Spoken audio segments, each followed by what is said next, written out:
कृष्णाने आ करून दाखवला. पौराणिक कथा वाटते ना.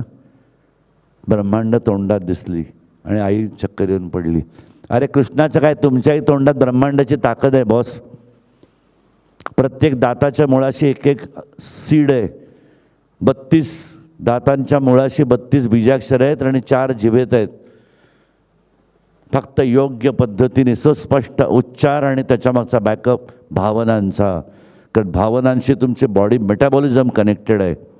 Your body metabolism is your health, and health rolling in time is your life.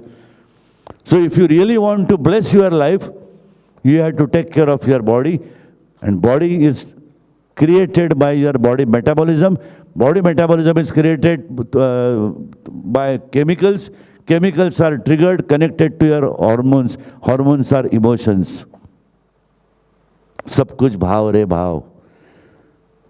आणि तिथेच आम्ही चुकतोय.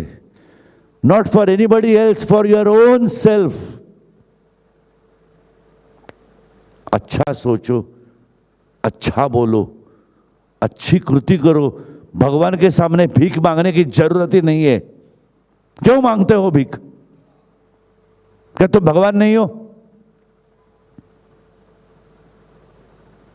कधी ऐकलंय का?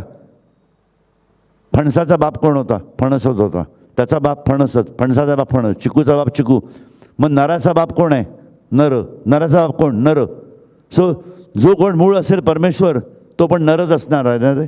आणि तुम्ही जर तिकडून मोजलं, तो जर नारायण असेल तर नारायणाला माकड झालं, बोकड झालं असं झालं आहे का? नारायणाला नारायणच होणार. नारायण नारायण. म्हणून आपल्या पितृमध्ये सगळ्यात मोठा पितर म्हणजे नारायण समजलेला आहे. आम्ही काही शिकतच नाही. मग आमच्या आतमध्ये ब्लूप्रिंट नाही आहे का त्या परमेश्वराची? आहे. ती कोणाची आहे? शेवटचा टच पॉईंट म्हणजे आपला गोत्रपुरुष.